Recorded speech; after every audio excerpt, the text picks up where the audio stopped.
नमस्कार दोस्तों, मैं राकेश कुमार आप सभी का एक बार फिर से स्वागत करता हूं मेरे इस चैनल में। और आओ दोस्तों, आज के सेशन की शुरुआत करते हैं इन दो मोटिवेशनल लाइनों के साथ कि होके मायूस ना यूं शाम की तरह ढलते रहिए। होके मायूस ना यूं शाम की तरह ढलते रहिए। जिंदगी एक भोर है, सूरज की तरह निकलते रहिए। जिंदगी एक भोर है, सूरज की तरह निकलते रहिए। और ठहरोगे एक पांव पर तो थक जाओगे। ठहरोगे एक पांव पर तो थक जाओगे। धीरे धीरे ही सही, मगर राह में चलते रहिए। चलते रहिए। तो दोस्तों, आपको रुकना नहीं है, चलते रहना है। चाहे स्पीड आपकी धीरे हो, पर लगातार आपको मेहनत करते रहनी है। एक दिन आपको सफलता जरूर मिलेगी। दोस्तों, इन्हीं मोटिवेशनल लाइनों के साथ अपने इस सेशन की शुरुआत करते हैं।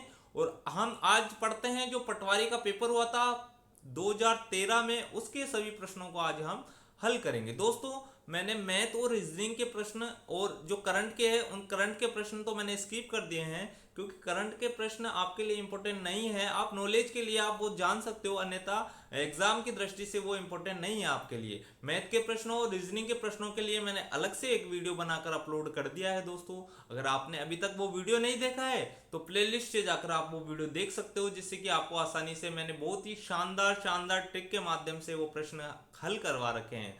दोस्तों, आपको मैं प्लेलिस्ट का लिंक डिस्क्रिप्शन में भी दे दूंगा, आप वहां से जाकर भी वो वीडियो देख सकते हो। आओ अब विलंब नहीं करते, सीधा अपने प्रश्नों की ओर बढ़ते हैं। प्रश्न नंबर 1 मेरा क्या कह रहा है, उप सरपंच का निर्वाचन कैसे होता है। तो दोस्तों, ये बताना है कि उप सरपंच का निर्वाचन किस प्रकार होता है। इनमें ऑप्शन में से बताना है आपको कि उप सरपंच का निर्वाचन कैसे होता है। ऑप्शन ए, प्रत्यक्ष जनता द्वारा। तो दोस्तों, जनता खुद चुनती है क्या उप सरपंच को, यानी ऑप्शन ए तो मेरा उत्तर नहीं हो सकता, यानी ए तो मेरा उत्तर सही नहीं है। अब देखो ऑप्शन बी क्या कह रहा है, निर्वाचित सरपंच एवं पंच द्वारा चयन। तो दोस्तों, इसका उत्तर ऑप्शन बी बिल्कुल सही है कि जो हम सरपंच और पंच का निर्वाचन करते हैं, और वो दोनों ही मिलकर मेरा उप सरपंच का निर्वाचन करते हैं, यानी ऑप्शन नंबर 20 का उत्तर हो जाएगा दोस्तों, ऑप्शन नंबर बी। अब देखो प्रश्न नंबर 2 की ओर बढ़ते हैं। प्रश्न नंबर 2 मेरा क्या कह रहा है, राजीव गांधी ट्राइबल यूनिवर्सिटी की स्थापना कहाँ होगी। दोस्तों, ये 2013 का पेपर है। 2013 का पेपर है, तो ये 2013 से पहले की घटना है। ये कहाँ होगी, अब तक तो स्थापना हो चुकी है इसकी। और इसका उत्तर है दोस्तों ये इस प्रकार के जो करंट के प्रश्न है वो आपके एग्जाम ऑफ व्यू से बिल्कुल भी इंपॉर्टेंट नहीं है। बिल्कुल भी आपको ऐसे प्रश्नों को देखने की जरूरत नहीं है। देखो, अपन नॉलेज के लिए फिर भी इस प्रश्न को देख सकते हैं। इसका उत्तर है दोस्तों ऑप्शन नंबर ए, यानी इसकी स्थापना हुई है उदयपुर में। प्रश्न नंबर 3 मेरा क्या कह रहा है, मई 1947 को कालीबाई अपने अध्यापक को मुक्त कराने के दौरान पुलिस की गोलियों द्वारा भून दी गई थी। ये वीर बाला किस जिले की थी। दोस्तों, ये बताना है कि ये वीर बाला जो बालिका थी वो किस जिले की थी। तो दोस्तों, वो उदयपुर की नहीं थी, वो थी ऑप्शन नंबर बी, यानी डूंगरपुर की। ऑप्शन नंबर 20 का उत्तर हो जाएगा दोस्तों, ऑप्शन नंबर बी। अब देखो प्रश्न नंबर 4, और प्रश्न नंबर 4 मेरा क्या कह रहा है, सहरिया जनजाति के लोग सबसे ज्यादा किस जिले में रहते हैं। तो दोस्तों, ये बताना है कि आपको कि सहरिया जाति के जो लोग हैं सबसे ज्यादा किस जिले में उपस्थित है। ऑप्शन ए है आपका झालावाड़, बी है आपका बारा, सी है आपका बूंदी और डी है आपका टोंक। तो दोस्तों, सहरिया जनजाति अधिक है 12 में, यानी ऑप्शन नंबर 20 का उत्तर हो जाएगा दोस्तों, ऑप्शन नंबर बी। अब देखो प्रश्न नंबर 5 क्या कह रहा है मेरा, प्रश्न नंबर 5, निम्न में से कौन सा राष्ट्रीय राजमार्ग राजस्थान से नहीं निकलता है। तो दोस्तों, ये चीज में मैं आपको बताना चाहता हूं कि अभी राजमार्गों की जो नाम परिवर्तित हो गया है। तो ये प्रश्न, इसका उत्तर तो मैं 2013 में पेपर हुआ था उसके हिसाब से बताऊंगा। आप नए राजमार्गों को याद कर लेना दोस्तों कि हर राज्य में जो एनएच मतलब जो राष्ट्रीय राजमार्ग है उसका नाम परिवर्तित कर दिया गया है। तो इसमें बताना था आपको कि कौन सा राष्ट्रीय राजमार्ग राजस्थान में नहीं निकलता है। तो इनमें से बताना था कौन सा नहीं निकलता है। तो उस वक्त दोस्तों राष्ट्रीय राजमार्ग संख्या 9, यानी ऑप्शन बी बी है, वो उस नहीं निकलता था। ऑप्शन 20 का उत्तर हो गया दोस्तों, ऑप्शन बी। अब देखो प्रश्न नंबर 6, और प्रश्न नंबर 6 मेरा क्या कह रहा है, ग्रामीण अंचला के नागरिकों को स्वयं को मामलों का प्रशासन संचालित करने के लिए दिया गया अधिकार किस संस्था के माध्यम से साकार हुआ। तो ये बताना है दोस्तों किस संस्था के माध्यम से साकार हुआ है।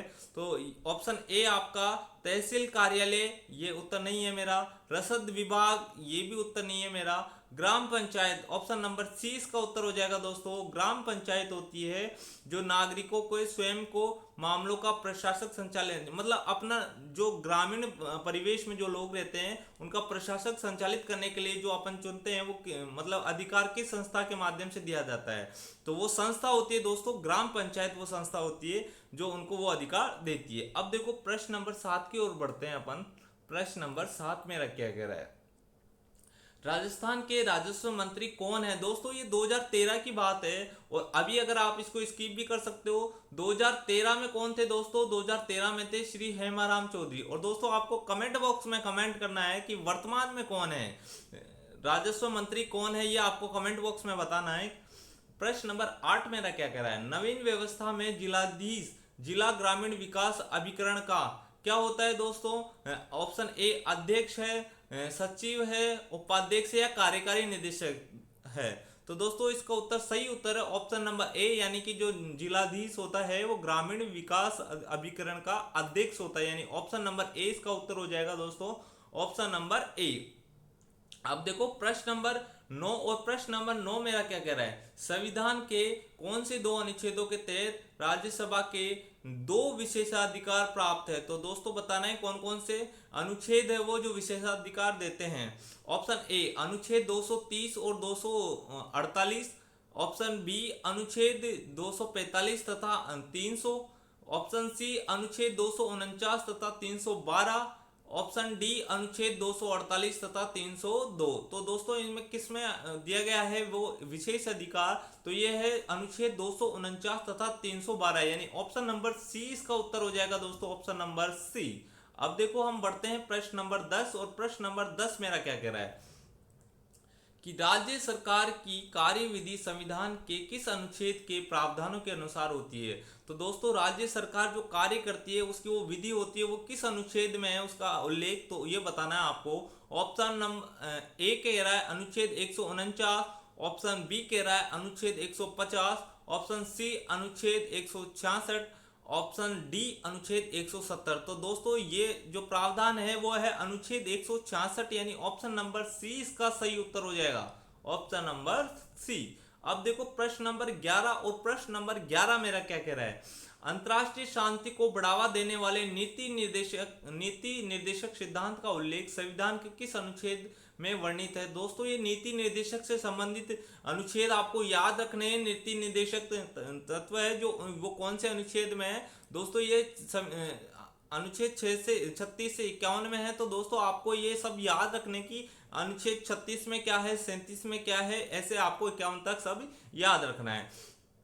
और आपको ये बताना है कि ये नीति निर्देशक तत्व लिया गया है किस देश से दोस्तों? ये लिया गया है आयरलैंड से, ये लिया गया आयरलैंड से। और आपको ये बताना है दोस्तों कि ये किस भाग में उपस्थित है, आपको कमेंट बॉक्स में लिखना है कि ये नीति निर्देशक तत्व अनुच्छेद की मतलब संविधान के किस भाग में उल्लेखित है। इसका सही उत्तर हो जाएगा दोस्तों ऑप्शन नंबर डी, यानी अनुच्छेद 51 है। 51 में मेरे को ये अंतरराष्ट्रीय शांति को बढ़ावा देने के निर्देश सिद्धांत का उल्लेख है, यानी अनुच्छेद 51 इसका उत्तर है, ऑप्शन नंबर डी इसका सही उत्तर हो जाएगा दोस्तों। अब बढ़ते हैं हम प्रश्न नंबर 12 की ओर। प्रश्न नंबर 12 मेरा क्या कर रहा है, प्रश्न नंबर 12, कौन से संवैधानिक संशोधन के आधार पर मताधिकार के लिए न्यूनतम आवश्यक आयु 21 वर्ष से घटाकर 18 वर्ष कर दी गई? दोस्तों ये बताना है आपको, पहले 21 वर्ष का व्यक्ति वोट कर सकता था पर आयु 3 साल घटाकर 18 वर्ष कर दी गई। और ये बताना है कि किस संविधान संशोधन के द्वारा किया गया। तो ऑप्शन ए है आपका 59वें संविधान संशोधन, ऑप्शन बी है आपका 60वें संविधान संशोधन, या ऑप्शन सी है आपका 61वें संवैधानिक संशोधन, या ऑप्शन डी है आपका 62वें संवैधानिक संशोधन। तो दोस्तों इसका सही उत्तर बताना है। इसका सही उत्तर होगा 61वें संवैधानिक संशोधन, यानी कि ऑप्शन नंबर सी इसका बिल्कुल राइट आंसर हो जाएगा, बिल्कुल सही उत्तर ऑप्शन नंबर सी हो जाएगा दोस्तों। अब देखो प्रश्न नंबर 13 और प्रश्न नंबर 13 मेरा क्या कह रहा है, ये प्रश्न नंबर 13 मेरा हिंदी का प्रश्न है, इसको पढ़ते हैं। क्या कह रहा है, जिसे देखता हूं वही स्वार्थी निकलता है, कौन सा कारक? तो दोस्तों इसमें कारक बताना है कि कौन सा कारक है, तो देखो कर्ता कारक नहीं है, करण भी नहीं है, अपादान भी नहीं है, ये है मेरा संबंध कारक। यानी दोस्तों ये ऑप्शन नंबर डी बिल्कुल सही उत्तर हो जाएगा इसका, ऑप्शन नंबर डी। अब देखो प्रश्न नंबर 14 मेरा क्या कह रहा है, किस शब्द में तत्पुरुष समास है। तो दोस्तों तत्पुरुष समास बताना है मेरे को किस शब्द में है। ऑप्शन ए स्वरचित। स्वरचित मतलब स्वयं के द्वारा रचा हुआ। स्त्री पुरुष, स्त्री और पुरुष, ये योजक चिन्ह होता है। ये कौन से समास में आता है आपको कमेंट बॉक्स में लिखना है। ये चक्रपाणी, निशाचर। तो दोस्तों इसका देखो ये तत्पुरुष समास का बताना है, तो ये होगा ऑप्शन नंबर ए, इसका उत्तर हो जाएगा दोस्तों 64वें में हो जाए, सॉरी 14वें में हो जाएगा ऑप्शन नंबर ए, यानी स्वरचित, स्वयं के द्वारा रचा हुआ, ये तत्पुरुष समास का उदाहरण है। अब देखो प्रश्न नंबर 15। आप देखो आपके दिमाग में ये वाला प्रश्न भी बन रहा होगा कि निशाचर, निशा को चर करने वाला, विचरण करने वाला। तो दोस्तों इनमें ए और डी दोनों मेरे हिसाब से दोनों उत्तर सही हो सकते हैं, परंतु बोर्ड ने जो उत्तर माना था वो स्वरचित, स्वयं के द्वारा रचित, उसको बोलते हैं स्वरचित। तो ये उत्तर होगा। आपको कमेंट बॉक्स में बताना है कि क्या ये निशाचर भी इसका उत्तर सही हो सकता है या नहीं, ये आपको कमेंट बॉक्स में लिखना है। प्रश्न नंबर 15 क्या कह रहा है मेरा, किस शब्द में बहुवीर्य समास है। दोस्तों बहुवीर्य समास के लिए आपको एक ट्रिक समझ लो या कुछ भी समझ लो, इसका आप सीधा सीधा याद रखना, जितने भी भगवान है और उनके जो पर्यायवाची है सब मेरे बहुवीर्य समास में आते हैं। अब देखो इनमें से देख लो, ऑप्शन ए बोल रहा है गोबर गणेश, ऑप्शन बी नीलकंठ, ऑप्शन सी धर्म भ्रष्ट, और ऑप्शन डी जलयान। तो ये बताना है दोस्तों किसमें आपका उत्तर है। तो देखो नीलकंठ शिव का पर्यायवाची है दोस्तों, तो इसका उत्तर हो जाएगा नीलकंठ। ऑप्शन नंबर बी इसका सही उत्तर हो जाएगा दोस्तों, ऑप्शन नंबर बी। अब देखो प्रश्न नंबर 16 की ओर बढ़ते हैं, और प्रश्न नंबर 16 मेरा क्या कह रहा है, नीरस में कौन सा समास है। नीरस में कौन सा समास है ये बताना है दोस्तों। नीरस यानी बिना रस के। अब देखो इसमें इस प्रकार के प्रश्नों में आपको देखो अव्ययी भाव समास होगा। वो अव्ययी भाव समास में आपको मोस्टली में ये देखना है, जिसमें उपसर्ग लगा होगा वो मेरा अव्ययी भाव समास होगा, जिसमें उपसर्ग लगा हुआ होगा वो मेरा अव्ययी भाव समास होगा। और इसमें इस वाले प्रश्न को, प्रश्न नंबर 16 को बोर्ड ने डिलीट किया था। वैसे मेरे हिसाब से उत्तर इसका अव्ययी भाव समास यानी ऑप्शन नंबर सी इसका उत्तर होना चाहिए। आपको बताना है कि इसका उत्तर क्या हो सकता है, यह आपको कमेंट बॉक्स में जाकर लिखना है दोस्तों। अब देखो प्रश्न नंबर 17, और प्रश्न नंबर 17 मेरा क्या कह रहा है, किस क्रम में अल्प प्राण ध्वनि है। तो दोस्तों ये अल्प प्राण, महाप्राण, घोष, अघोष, ये सघोष और अघोष, ये चीजें आप याद कर लेना। इनमें से आपको एक प्रश्न देखने को जरूर मिलेगा। एक तो होता है सघोष, एक होता है अघोष, और अब दो तो ये दोनों रिलेटेड होते हैं। एक होता है अल्प प्राण और एक होता है महाप्राण। अल्प प्राण, एक ये देखो महाप्राण, एक होता है अल्प प्राण और एक होता है महाप्राण। तो ये दोनों एक दूसरे से रिलेटेड है, ये दोनों एक दूसरे से रिलेटेड है। देखो दोस्तों इसमें तो होता है जो वर्णमाला में जो क्रम चलता है उसमें तीसरा, चौथा और पांचवा वर्ड इसमें होगा, और इसमें होगा पहला और दूसरा। और अल्प प्राण में होगा दोस्तों 1, 3 और 5 होगा, और महाप्राण होगा वो मेरा 2 और 4 होगा। तो दोस्तों आपको याद रखना है ये वाली चीजें। इनमें से आपको एक प्रश्न देखने को जरूर मिलेगा। अब इनमें से बताना है कि किसमें अल्प प्राण है, यानी इसमें अल्प प्राण बताना है दोस्तों। तो ऑप्शन ए अल्प प्राण की मतलब कि देखो 1, 3, 5 में से जो होगा वो मेरा उत्तर हो जाएगा। और यह रलव है, ये भी मेरा अल्प प्राण में आता है। तो देखो इसमें नहीं, फै दूसरा होता है, ये नहीं हो सकता, ये भी नहीं हो सकता, ये देखो दूसरा, ये भी नहीं हो सकता। ये देखो तीसरा ऑप्शन है, ऑप्शन नंबर सी इसका उत्तर सही हो जाएगा दोस्तों, क्योंकि ये पहला अक्षर है। और ये रेलेव है वो भी मेरा क्या आता है, वो भी मेरा अल्प प्राण में आता है। तो दोस्तों इस प्रकार आपको आगे के उत्तर देने हैं, आपको ये चीजें याद रखनी है दोस्तों। अब देखो प्रश्न नंबर 18 मेरा क्या कह रहा है, जय और धय का उच्चारण स्थान है। जय और धय, देखो इसको याद रखने के लिए आपको कंठ, तालु, मूर्धा, दंत, ओष्ठ, ये सब याद रखने। 5 प्रकार के उच्चारण स्थान होते हैं, कंठ, तालु, दंत, मूर्धा, ओष्ठ, ये आपको याद रखना है। और ये इनको याद रखना है आपको, और इसके हिसाब से आपको बताना है कि उत्तर क्या होगा। जय और दय, जय, यानी ये तीसरा वर्ण आ गया दोस्तों, ये तीसरा वर्ण आ गया। तय, थे, दय, ये भी तीसरा वर्ण आ गया दोस्तों। तो ये बताना है कि ये किस कौन से का वो उच्चारण स्थान इनका क्या है। तो दोस्तों ऑप्शन ए है आपका कंठ तालु, ऑप्शन बी है आपका ओष्ठे नासिका, ऑप्शन सी है आपका मूर्धे ओष्ठे और ऑप्शन डी है आपका तालव्य दंते। तो दोस्तों इसका सही उत्तर है तालव्य दंते। दोस्तों आपको इसको याद रखना है, कंठ तालु मूर्धा दंत ओष्ठ ये सब और कौन से में कौन सा वर्ण है आप इनको याद कर लेना अच्छे से। आपको इन दोनों में से एक एक प्रश्न अवश्य देखने को मिलेगा जो आपने अल्पप्राण महाप्राण घोष अघोष सघोष अघोष, एक प्रश्न तो इनमें से बनेगा और एक प्रश्न इनमें से बनने के आसार होते हैं। अब देखो हम प्रश्न नंबर 19 की ओर बढ़ते हैं और प्रश्न नंबर मेरा 19 मेरा क्या कह रहा है, आओ देखो देखते हैं प्रश्न नंबर 19। किस वाक्य में अपादान कारक है? दोस्तों अपादान कारक बताना है। देखो अपादान कारक कर्ता ने कर्म को कर्ण से संप्रदान के लिए अपादान से अलग अलग होने के संबंध में जो होगा वो इसका उत्तर होगा। बच्चे बस से विद्यालय जाते हैं, तो ये द्वारा जाते हैं दोस्तों, बस के द्वारा विद्यालय जाते हैं, ये इसका उत्तर नहीं हो सकता, अलग होने के संबंध में होगा। 1 अप्रैल को परीक्षा होगी, ये भी कोई अलग होने का सेंस नहीं दे रहा। गंगा हिमालय से निकलती है, तो दोस्तों ये वाला जो ये गंगा हिमालय से निकल रही है मतलब हिमालय से अलग हो रही है, यानी इसका उत्तर ये प्रश्न नंबर ऑप्शन नंबर सी इसका बिल्कुल राइट आंसर हो जाएगा, बिल्कुल सही उत्तर हो जाएगा ऑप्शन नंबर सी। अब देखो प्रश्न नंबर 20 मेरा क्या कह रहा है, कोई आया है कौन। देखो ऑप्शन डी भी आप पढ़ लेना एक बार दोनों में, उसके बाद ऑप्शन आपको सारे पढ़ने, उसके बाद आपको सही उत्तर देखना है। कोई आया है कौन सा सर्वनाम है? तो दोस्तों इसमें अनिश्चय है, कौन आया है कहां से आया, ये कुछ निश्चय नहीं है, यानी अनिश्चय वाचक, यानी देखो संबंधवाचक नहीं हो सकता, प्रश्नवाचक भी नहीं हो सकता, ऑप्शन सी पुरुषवाचक भी नहीं हो सकता, परंतु इसका ऑप्शन डी इसका उत्तर हो जाएगा अनिश्चय वाचक है, यानी ऑप्शन डी इसका बिल्कुल सही उत्तर हो जाएगा।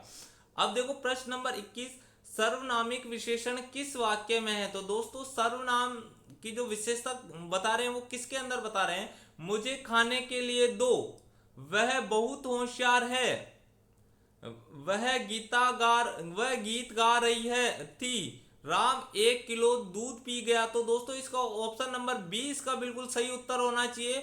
बाकी इसका जो उत्तर था बोर्ड ने वो क्या माना था, इस प्रश्न को ही डिलीट किया था बोर्ड ने, और ये क्यों किया था ये पता नहीं, परंतु इस प्रश्न को बोर्ड ने डिलीट किया था। मेरे हिसाब से उत्तर बी होना चाहिए। आपको कमेंट बॉक्स में लिखना है कि इसका उत्तर क्या होना चाहिए। अब देखो प्रश्न नंबर 22 क्या कह रहा है मेरा, किस वाक्य में सकर्मक क्रिया नहीं है? तो दोस्तों नहीं है वो बताना है, मतलब 3 में तो सकर्मक क्रिया है और 1 में सकर्मक क्रिया नहीं है। सीता भोजन बना रही है, इसमें तो सकर्मक क्रिया है। टैगोर ने गीतांजलि लिखी, इसमें भी सकर्मक क्रिया है। रमेश रोज पढ़ने जाता है दोस्तों रोज, इसको आप एक बार के लिए छोड़ो, बाकी ऑप्शन डी देखो, बच्चा फल तोड़ रहा है। तो दोस्तों इन तीनों में सकर्मक क्रिया है, ऑप्शन सी में सकर्मक क्रिया नहीं है, यानी ऑप्शन सी इसका सही उत्तर हो जाएगा, ऑप्शन नंबर सी। अब देखो प्रश्न नंबर 23 की ओर बढ़ते हैं। प्रश्न नंबर 23 मेरा क्या कह रहा है, अत्यंत में कौन सा उपसर्ग है? दोस्तों अत्यंत में उपसर्ग बताना है, उपसर्ग कौन सा लगा हुआ है? तो देखो अधि नहीं है इसमें अति उपसर्ग है, अन भी नहीं है और इसमें औ भी उपसर्ग नहीं है, यानी ऑप्शन नंबर 20 का बिल्कुल सही उत्तर हो जाएगा दोस्तों। अब देखो प्रश्न नंबर 24 और 24 प्रश्न नंबर 24 मेरा क्या कह रहा है, उन्नति में कौन सा उपसर्ग है? दोस्तों ये उन्नति में बताना है। देखो इसका संधि विच्छेद तो अपन को पता है, उत प्लस नति होता है, यानी उत उपसर्ग होता है, यानी ऑप्शन नंबर ए इसका बिल्कुल सही उत्तर हो जाएगा, ऑप्शन नंबर ए। अब देखो 59 में कौन सा समास है? तो दोस्तों इसमें समास बताना है, इसमें कौन सा समास है? ऑप्शन नंबर ए अव्ययी भाव, ऑप्शन बी द्वंद्व, ऑप्शन सी तत्पुरुष या ऑप्शन डी बहुव्रीहि। तो दोस्तों इसमें सही उत्तर है इसका ऑप्शन बी द्वंद्व समास है उन्नतावनत में। अब देखो हम आगे के जो प्रश्न है वो मैथ के प्रश्न आ रहे हैं, तो उनको हमने अलग से वीडियो में पढ़ लिया है दोस्तों। अगर आपने वो वीडियो नहीं देखा है तो आप वो वीडियो वहां से प्लेलिस्ट से जाकर देख सकते हो। तो इसलिए हम इस प्रश्नों को यहाँ चर्चा नहीं करेंगे, हम आगे इनको स्किप करते हुए आगे के प्रश्नों की ओर बढ़ते हैं। अब देखो प्रश्न नंबर 46 और प्रश्न नंबर 46 मेरा क्या कह रहा है, देखो प्रश्न नंबर 46 मेरा क्या कह रहा है, दिल्ली मुंबई इंडस्ट्रियल कॉरिडोर परियोजना का 40% हिस्सा राजस्थान में है जिसकी लंबाई है। तो दोस्तों इसकी दिल्ली मुंबई कॉरिडोर परियोजना का 40% हिस्सा राजस्थान में, इसकी लंबाई बतानी है आपको कि राजस्थान में इसकी लंबाई कितनी है। दोस्तों ऑप्शन नंबर ए है मेरा 475 kilometre, option B 576 kilometre, option C है आपका 676 किलोमीटर, या ऑप्शन डी है आपका 750। तो दोस्तों इसका सही उत्तर है 576 किलोमीटर, यानी ऑप्शन नंबर बी इसका बिल्कुल सही उत्तर हो जाएगा दोस्तों, ऑप्शन नंबर बी। अब देखो रणकपुर का प्रसिद्ध जैन मंदिर किस जिले में स्थित है। दोस्तों जैन मंदिर बताना है रणकपुर के किस जिले में स्थित है। तो दोस्तों ये स्थित है मेरे पाली, ऑप्शन नंबर बी यानी पाली बिल्कुल इसका सही उत्तर है दोस्तों।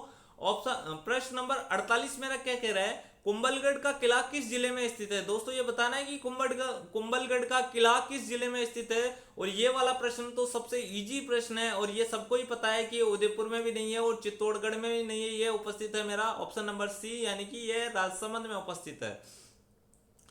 अब देखो आपको बताना है राष्ट्रीय बीज मसाला अनुसंधान केंद्र कहाँ स्थित है। दोस्तों एक तो आपका सरसों अनुसंधान केंद्र याद रखना है, एक ये आपका बीज अनुसंधान केंद्र। तो सरसों अनुसंधान केंद्र, सरसों अनुसंधान केंद्र ये उपस्थित है दोस्तों मेरे भरतपुर में। ये कहाँ उपस्थित है, सेवर भरतपुर में, भरतपुर में। और ये बताना है आपको राष्ट्रीय बीज मसाला अनुसंधान केंद्र ये स्थित है दोस्तों मेरा सांगानेर जयपुर जिले में स्थित नहीं है दोस्तों, ये स्थित है मेरा तबीजी अजमेर में, यानी ऑप्शन नंबर बी इसका बिल्कुल सही उत्तर हो जाएगा, ऑप्शन नंबर बी। अब देखो बाकी ऑप्शन को भी देख लो, मथान या जोधपुर में भी नहीं है और आबू सिरोही जिले में भी नहीं है, यानी इसका ऑप्शन नंबर बी इसका बिल्कुल सही उत्तर हो जाएगा।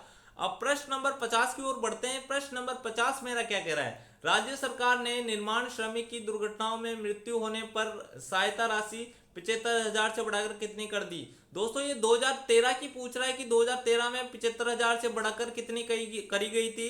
तो दोस्तों 2013 में की गई थी, वो की गई थी 5 लाख, यानी ऑप्शन नंबर डी इसका उत्तर सही है। दोस्तों आपको ये देखना है कि 2025 में कितनी है ये राशि, ये आपको याद रखना है क्योंकि ये करंट के प्रश्न है जो आपके पूछने लायक हो सकते हैं। प्रश्न नंबर 51, शुष्क वन अनुसंधान केंद्र कहाँ स्थित है। तो ये दोस्तों arid zone forest research institute, यानी इसको बोलते हैं आफरी। और दोस्तों ये दोनों संस्थाएं आपको याद रखनी है, एक तो आफरी होती है और एक काजरी होती है, और ये दोनों ही मेरी कहाँ उपस्थित है, ये दोनों ही उपस्थित है मेरी जोधपुर, यानी ऑप्शन नंबर बी इसका बिल्कुल सही उत्तर हो जाएगा, ऑप्शन नंबर बी। प्रश्न नंबर 52 क्या कह रहा है मेरा, मारवाड़ के जोगियों द्वारा गोपीचंद भर्तृ निहाल दे आदि के ख्याल गाते समय निम्न में से किस वाद्य यंत्र का प्रयोग किया जाता है। दोस्तों ये ऑप्शन नंबर ए है आपका चंग, ऑप्शन बी है आपकी सारंगी, ऑप्शन सी है आपका नगाड़ा, या ऑप्शन डी है आपका अलगोचा। तो दोस्तों इसका सही उत्तर है ऑप्शन बी, यानी सारंगी का उपयोग किया जाता है गोपीचंद और भर्तृ निहाल दे आदि के ख्याल गाते समय, इस वाद्य यंत्र का उपयोग किया जाता है। दोस्तों आपको बताना है कि सारंगी किस प्रकार का वाद्य यंत्र है, इनको आपको याद रखना है दोस्तों। ये छोटी छोटी ट्रिक है जिनके माध्यम से आप सबको याद रख सकते हो। अगर आप भी सीखना चाहते हो वो ट्रिक्स, तो उसके लिए आप मेरे एक वीडियो है ट्रिक वाला, उनमें आप जाकर वो देख सकते हो। अब देखो प्रश्न नंबर 53 देखते हैं अपन। प्रश्न नंबर 53 मेरा क्या कह रहा है, कौन सा आभूषण नाक का आभूषण नहीं है। तो दोस्तों नाक का आभूषण नहीं है वो बताना है। देखो लौंग नाक का आभूषण है, नथ भी नाक का आभूषण है, और चौंप भी नाक का आभूषण है। मेरा मांदलिया नहीं है दोस्तों, मांदलिया नाक का आभूषण नहीं है, मांदलिया मेरा गले का आभूषण है दोस्तों। ऑप्शन नंबर डी इसका बिल्कुल सही उत्तर हो जाएगा। भारत में राष्ट्रीय विकास परिषद का नेतृत्व कौन करता है। दोस्तों ये बताना है कि भारत में राष्ट्रीय विकास परिषद का नेतृत्व कौन करता है। ऑप्शन नंबर ए है आपका वित्त मंत्री, ऑप्शन बी ग्रामीण विकास मंत्री, या ऑप्शन सी है आपका राष्ट्रपति, या ऑप्शन डी है आपका प्रधानमंत्री। इनमें से आपको उत्तर बताना है दोस्तों। तो ये बिल्कुल सही उत्तर है इसका प्रधानमंत्री, यानी कि ऑप्शन नंबर डी इसका बिल्कुल सही उत्तर हो जाएगा दोस्तों, ऑप्शन नंबर डी। अब देखो प्रश्न नंबर 55, और प्रश्न नंबर 55 मेरा क्या कह रहा है, राजस्थान प्रशासनिक सुधार समिति 1963 किसकी अध्यक्षता में गठित की गई। तो दोस्तों ये बताना है किसकी अध्यक्षता में गठित की गई थी। ऑप्शन नंबर ए है हरीश चंद्र माथुर, ऑप्शन बी है मेरा मोहन मुखर्जी, ऑप्शन सी है मेरा शिवचरण माथुर, या ऑप्शन डी है मीठालाल मेहता। तो दोस्तों ये की गई थी मेरी ऑप्शन ए इसका सही उत्तर है हरीश चंद्र माथुर, इसका बिल्कुल सही उत्तर है दोस्तों हरीश चंद्र माथुर। अब देखो प्रश्न नंबर 56, और प्रश्न नंबर 56 मेरा निम्न में से कौन सा एक बेमेल है? दोस्तों ये बेमेल बताना है, और ये बेमेल बताना है 2013 के हिसाब से। तो ये वाला मेरे लिए बिल्कुल भी इंपॉर्टेंट नहीं है, क्योंकि ये सारे मुख्यमंत्री अब चेंज हो चुके हैं। तो ये इस वाले प्रश्न को करने का कोई औचित्य नहीं है। ये आपके लिए नॉलेज बिल्कुल काम में नहीं आएगी कि मणिपुर का कोई नहीं पूछेगा कि त्रिपुरा का 2013 में मुख्यमंत्री कौन था। प्रश्न नंबर 57 देखते हैं हम। प्रश्न नंबर 57 मेरा क्या कह रहा है? राजस्थान सरकार द्वारा 1981 में घोषित मानक चयन का मान है। तो दोस्तों इसमें मानक चयन का मान क्या है? ऑप्शन ए है घंटर चयन, ऑप्शन बी है मीटर चयन, ऑप्शन सी है अकबरी चयन, या ऑप्शन डी है शाहजहानी चयन। यानी इसका उत्तर हो जाएगा दोस्तों मीटर चयन, यानी ऑप्शन नंबर बी इसका बिल्कुल सही उत्तर हो जाएगा दोस्तों, ऑप्शन नंबर बी। अब देखो प्रश्न नंबर 58, और प्रश्न नंबर 58 मेरा क्या कह रहा है?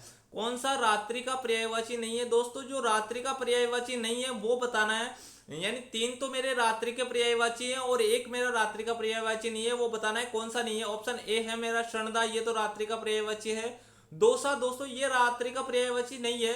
तमिश्रा ये भी रात्रि का पर्यायवाची है, और प्रमदा ये भी मेरा रात्रि का पर्यायवाची है। यानी ऑप्शन नंबर 20 का बिल्कुल सही उत्तर हो जाएगा दोस्तों, ऑप्शन नंबर बी। अब देखो प्रश्न नंबर 59, और प्रश्न नंबर 59 मेरा क्या कह रहा है? कौन सा शब्द आग का पर्यायवाची नहीं है? जो दोस्तों नहीं है वो बताना है। मतलब 3 तो पर्यायवाची है और एक मेरा पर्यायवाची नहीं है, वही बताना है कि कौन सा पर्यायवाची नहीं है।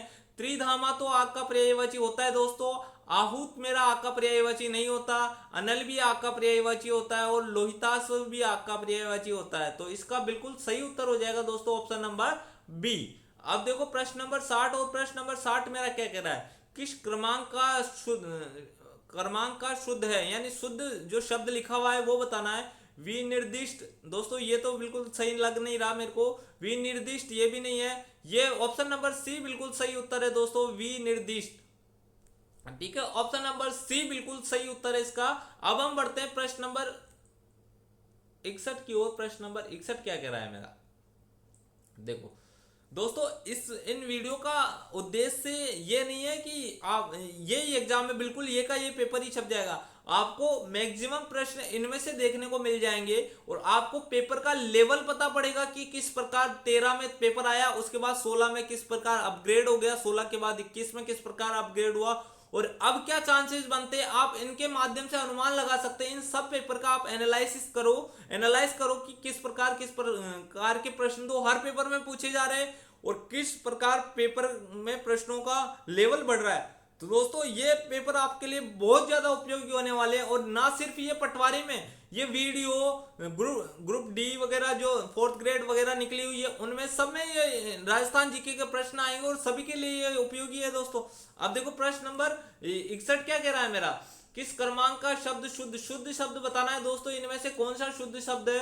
तो ऑप्शन ए ऐतिहासिक, ऑप्शन बी ऐतिहासिक, ऑप्शन सी, ये देखो दोस्तों सही लिखा हुआ कौन सा है? तो दोस्तों 61 में ऑप्शन नंबर सी बिल्कुल सही लिखा हुआ है, ऐतिहासिक इस प्रकार लिखते हैं, यानी ऑप्शन नंबर सी इसका उत्तर हो गया। किस क्रमांक का वाक्य शुद्ध है? हरि ने शाम की मृत्यु पर खेद प्रकट किया। ऑप्शन में से बताना है आपको कि कौन सा शुद्ध है। हरि ने शाम की मृत्यु पर खेद प्रकट किया। ऑप्शन बी विंध्याचल पर्वत लांघना अति कठिन है। ऑप्शन सी जिलाधीश ने 15 अगस्त को झंडा फहराया। ऑप्शन डी यह पुस्तक मेरे को दीजिए। दोस्तों ये इसमें बिल्कुल सही है, ऑप्शन नंबर सी इसका बिल्कुल सही है। न्यायाधीश ने 15 अगस्त को झंडा फहराया। दोस्तों इस चीज का ध्यान रखना, 15 अगस्त को झंडा फहराया जाता है और 26 जनवरी को झंडा रोहण किया जाता है। तो इस प्रश्न का उत्तर हो गया 62वें प्रश्न में ऑप्शन नंबर सी बिल्कुल सही उत्तर हो गया दोस्तों इसका। अब देखो प्रश्न नंबर 63, और प्रश्न नंबर 63 क्या कह रहा है मेरा? कौन सा शब्द इंद्र का पर्यायवाची नहीं है? जो इंद्र का पर्यायवाची नहीं है वो बताना है आपको। ऑप्शन ए मध्वा, धनुधर, सुरपति, या ऑप्शन डी है यह पार्वतारी। यानी इनमें से बताना है दोस्तों। तो इसका सही उत्तर हो जाएगा दोस्तों ऑप्शन नंबर बी, यानी बी जो धुरंधर है ये इसका इंद्र का पर्यायवाची नहीं है, बाकी सभी मेरे इंद्र के पर्यायवाची है। अब देखो प्रश्न नंबर 64, और प्रश्न नंबर 64 क्या कह रहा है? कौन सा शब्द भ्रमर का पर्यायवाची नहीं है? तो दोस्तों इनमें से आपको कमेंट बॉक्स में लिखना है कि इनमें से कौन सा भ्रमर का पर्यायवाची नहीं है। और ये वाला प्रश्न भी बोर्ड ने डिलीट किया था दोस्तों। 2013 में बहुत से प्रश्नों को बोर्ड, विवादित प्रश्न थे जिनको बोर्ड को डिलीट करना पड़ा था।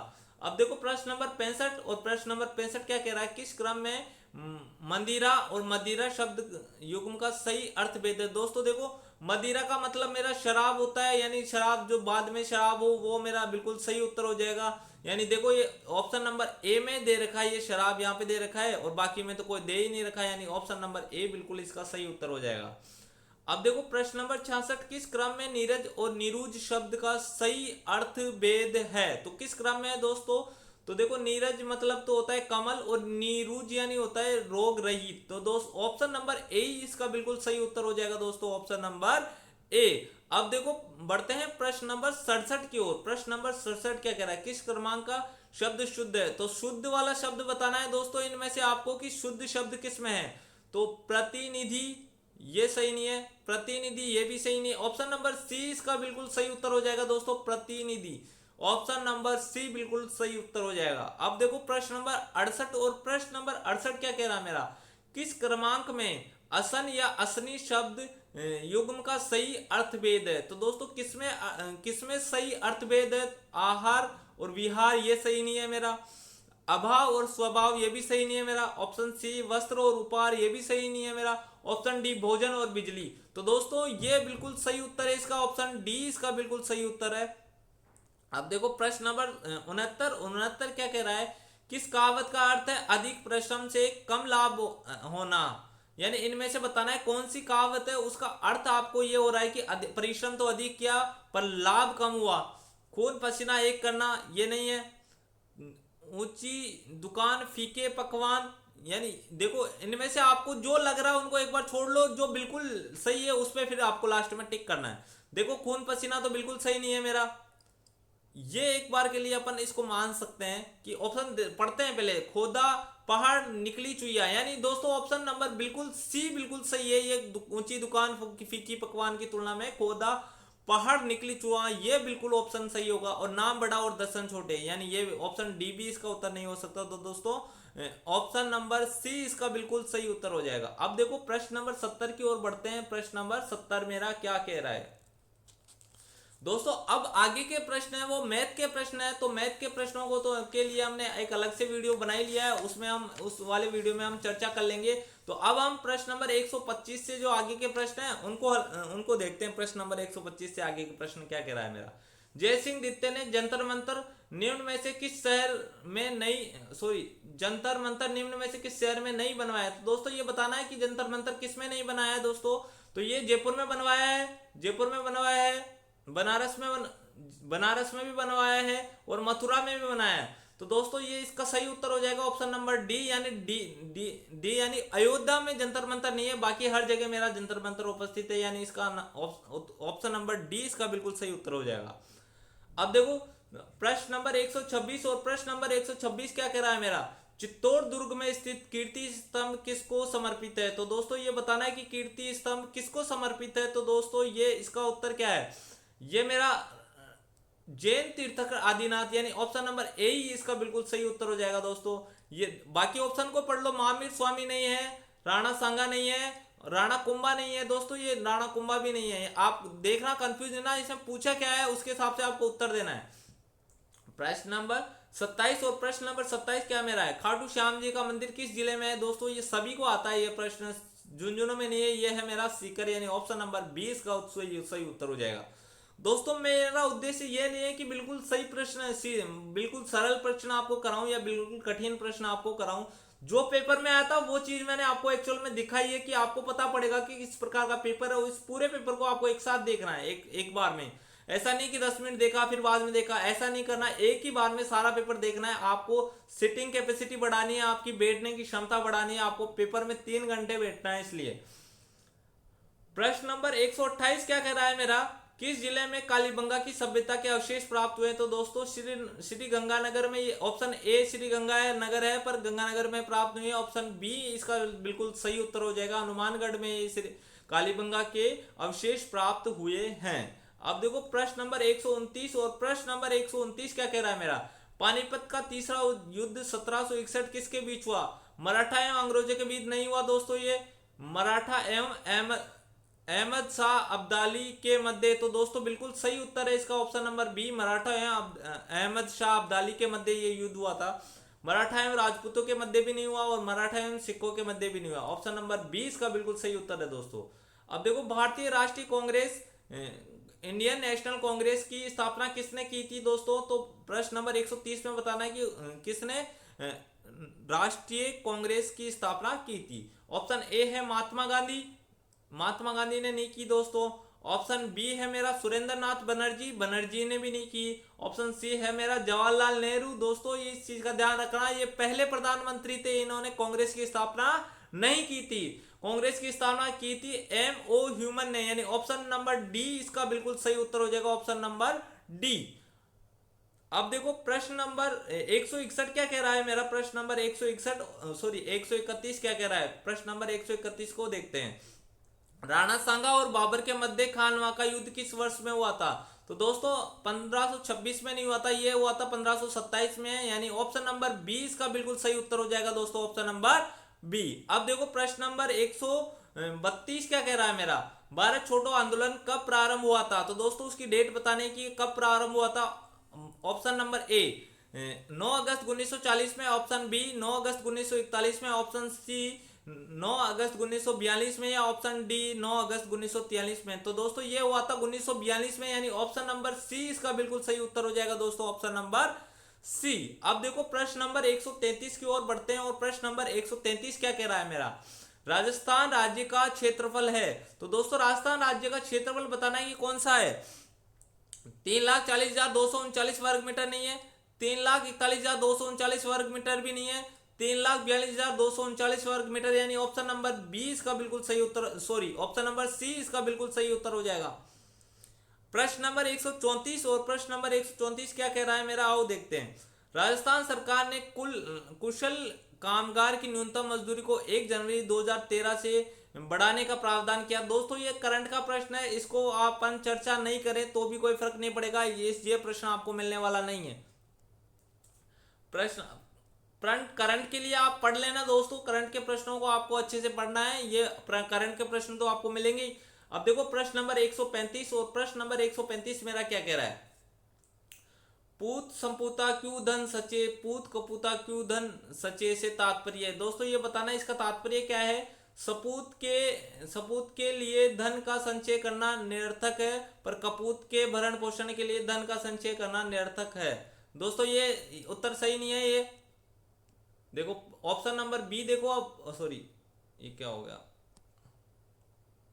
ऑप्शन नंबर बी देखो इसका, पुत्र सपूत हो या कपूत उनके लिए धन संचय करना निरर्थक है।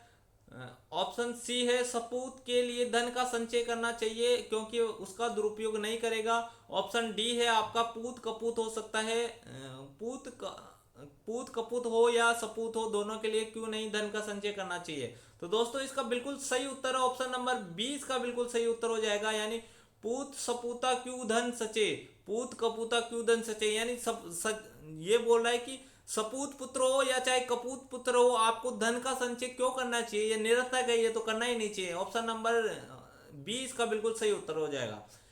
प्रश्न नंबर 136 राष्ट्रीय नव प्रवर्तन परिषद के अध्यक्ष कौन है। दोस्तों ये उस वक्त बताना है, तो उस वक्त जो थे वो कौन थे ये बताना है। दोस्तों इस वाले प्रश्न को आप नहीं भी चर्चा नहीं करोगे तो भी कोई दिक्कत नहीं है, वैसे आप उस वक्त सैम पिट्रोदा, यानी ऑप्शन नंबर सी उसके हिसाब से उत्तर सही था। अभी वर्तमान में कौन है ये आपको देखना है। दोस्तों ये करंट का प्रश्न है, इसको चर्चा नहीं करे तो ज्यादा सही रहेगा, ये कोई काम का नहीं है।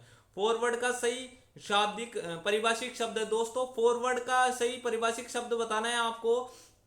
ऑप्शन ए क्या कह रहा है, परवर्ती, ऑप्शन बी अग्रवर्ती, ऑप्शन सी समवर्ती, ऑप्शन डी आवर्ती। तो दोस्तों इसका बिल्कुल सही उत्तर है ऑप्शन बी अग्रवर्ती होता है, फॉरवर्ड यानी अग्रवर्ती। अब देखो प्रश्न नंबर 139 क्या कह रहा है मेरा, कौन सा शब्द तद्भव है। तो प्रश्न नंबर 139 में बताना है कौन सा शब्द तद्भव है। तो ऑप्शन ए है मेरा व्याकरण, ऑप्शन बी है मेरा स्त्री, ऑप्शन सी है मेरा गौतम, या ऑप्शन डी है मेरा हाथी। तो दोस्तों इनमें से आपको सही तद्भव बताना है, और तद्भव है यहाँ पर देखो व्याकरण नहीं है मेरा, स्त्री भी नहीं है मेरा, गौतम भी नहीं है। ऑप्शन डी इसका बिल्कुल सही उत्तर हो जाएगा दोस्तों, हाथी इसका उत्तर हो जाएगा। प्रश्न नंबर 140 और प्रश्न नंबर 140 क्या कह रहा है, कौन सा शब्द तत्सम है? तत्सम बताना है दोस्तों, तत्सम कौन सा शब्द है? Option A Shiv, option B घी, ऑप्शन सी सुनार या ऑप्शन डी सिर। तो दोस्तों इसका बिल्कुल सही उत्तर है ऑप्शन ए यानी शिव इसका बिल्कुल सही उत्तर है दोस्तों। अब हम बढ़ते हैं प्रश्न नंबर 141 और प्रश्न नंबर 141 क्या कह रहा है मेरा, प्रश्न नंबर 141 मैन मैंडेटरी के लिए सही परिभाषिक शब्द है, यानी इनमें से बताना है कौन सा सही परिभाषिक शब्द है। ऑप्शन ए देखो क्या कह रहा है, आवश्यक, ऑप्शन बी मेरा आदेशात्मक, ऑप्शन सी मेरा विवेकशील या ऑप्शन डी मेरा अधिदेशात्मक। तो बिल्कुल इसका सही उत्तर है दोस्तों अधिदेशात्मक, ऑप्शन नंबर डी इसका बिल्कुल सही उत्तर हो जाएगा, ऑप्शन नंबर डी। अब देखो प्रश्न नंबर 42 और प्रश्न नंबर 42 क्या कहना मेरा 142 कैरियर्ड डाउन के सही परिभाषिक शब्द है। ऑप्शन ए मनोनीत, ऑप्शन बी स्थगन, ऑप्शन सी है मेरा अधोनीत या ऑप्शन डी है मेरा अधीन। तो दोस्तों इसका बिल्कुल सही उत्तर है अधोनीत या अधोनिपत, अधोनीत यानी ऑप्शन नंबर सी इसका बिल्कुल सही उत्तर हो जाएगा। अब देखो प्रश्न नंबर 143 क्या कह रहा है, इन्वेस्टिगेशन के लिए सही परिभाषिक शब्द है दोस्तों, इसका सही परिभाषिक शब्द बताना है। ऑप्शन ए है मेरा अन्वीक्षण, ऑप्शन बी है मेरा अनुवर्तन, ऑप्शन सी है मेरा अनुसरण, ऑप्शन डी है मेरा अन्वेषण। तो इसका बिल्कुल सही उत्तर है दोस्तों अन्वेषण यानी ऑप्शन नंबर डी इसका बिल्कुल सही उत्तर हो जाएगा। अब देखो प्रश्न नंबर 144 सुबोध का सही विलोम है। तो सुबोध का सही विलोम बताना है दोस्तों आपका कौन सा है, अबोध, ऑप्शन बी निर्बोध, ऑप्शन सी है आपका दुर्बोध या ऑप्शन डी है उद्बोध। तो दोस्तों इसका सही उत्तर है दुर्बोध यानी ऑप्शन सी इसका बिल्कुल सही उत्तर हो जाएगा दोस्तों, ऑप्शन नंबर सी। अब देखो प्रश्न नंबर 145 क्या कह रहा है मेरा, प्रश्न नंबर 145 की ओर बढ़ते हैं। हिंदी को भारतीय संविधान में संघ की राजभाषा के रूप में कब मान्यता मिली? दोस्तों अपनी राजभाषा है, राष्ट्रीय भाषा नहीं है हिंदी, इस चीज को ध्यान रखना है। और ये मान्यता मिली थी मेरी 14 दिसंबर 1949 यानी ऑप्शन नंबर 20 का बिल्कुल सही उत्तर हो जाएगा दोस्तों, ऑप्शन नंबर बी। अब देखो प्रश्न नंबर 146 मेरा क्या कह रहा है, कौन सा शब्द विदेशी नहीं है, यानी तीन तो मेरे विदेशी है और जो विदेशी नहीं है वो बताना है। ऑप्शन ए है मेरा घी, सॉरी ऑप्शन ए है मेरा कमर, ऑप्शन बी है मेरा गमला, ऑप्शन सी है मेरा भाई और ऑप्शन डी है मेरा चाबुक। तो दोस्तों इसका सही उत्तर हो जाएगा दोस्तों ऑप्शन नंबर सी यानी इसका भाई बिल्कुल विदेशी नहीं है, ये ऑप्शन नंबर बी सी इसका बिल्कुल सही उत्तर हो जाएगा, बाकी मेरे विदेशी ऑप्शन है। अब देखो प्रश्न नंबर 147 मेरा क्या कह रहा है, कौन सा शब्द विदेशी है? इसमें विदेशी है वो वाला बताना है, इसमें नहीं वाला बताना था, इसमें है वो वाला बताना है। तो देखो ऑप्शन नंबर ए घी, ऑप्शन बी नंबर बी घाट, ऑप्शन सी सुई, ऑप्शन डी कैंची। यानी दोस्तों ये कैंची विदेशी है बाकी सब देशी है, यानी ऑप्शन नंबर डी इसका बिल्कुल सही उत्तर हो जाएगा दोस्तों, ऑप्शन नंबर डी। अब देखो प्रश्न नंबर 148 और प्रश्न नंबर 148 क्या कह रहा है, शांत का सही विलोम है। दोस्तों शांत का सही विलोम क्या है? ऑप्शन ए है मेरा उपद्रव, ऑप्शन बी है मेरा विनत, ऑप्शन सी है मेरा अनंत या ऑप्शन डी है मेरा अंत। तो दोस्तों इसका बिल्कुल सही उत्तर हो जाएगा शांत का अनंत होता है, ऑप्शन विलोम बिल्कुल सही अनंत होता है यानी ऑप्शन नंबर सी बिल्कुल इसका सही उत्तर हो जाएगा। अब देखो प्रश्न नंबर 149 क्या कह रहा है मेरा, अर्वाचीन का सही विलोम है। दोस्तों इसका सही विलोम बताना है अर्वाचीन का। ऑप्शन ए है आपका पुराचीन, ऑप्शन बी है इसका समीचीन, ऑप्शन सी है इसका नवीन, ऑप्शन डी है सनातन। तो दोस्तों इनमें से बताना है सही उत्तर क्या होगा। सही उत्तर होगा मेरा पुराचीन यानी ऑप्शन नंबर ए इसका बिल्कुल सही उत्तर हो जाएगा दोस्तों, ऑप्शन नंबर ए। अब देखो प्रश्न नंबर 150 क्या कह रहा है मेरा, विस्तीर्ण का सही विलोम है। विस्तीर्ण का सही विलोम बताना है दोस्तों, विस्तीर्ण का सही विलोम क्या है? तो ऑप्शन ए है मेरा अनुत्तीर्ण, ऑप्शन बी है मेरा संकीर्ण, ऑप्शन सी है मेरा उत्कीर्ण, ऑप्शन डी है मेरा विकीर्ण। तो दोस्तों इसका सही उत्तर हो जाएगा संकीर्ण यानी ऑप्शन नंबर 20 का उत्तर हो गया दोस्तों, ऑप्शन नंबर बी।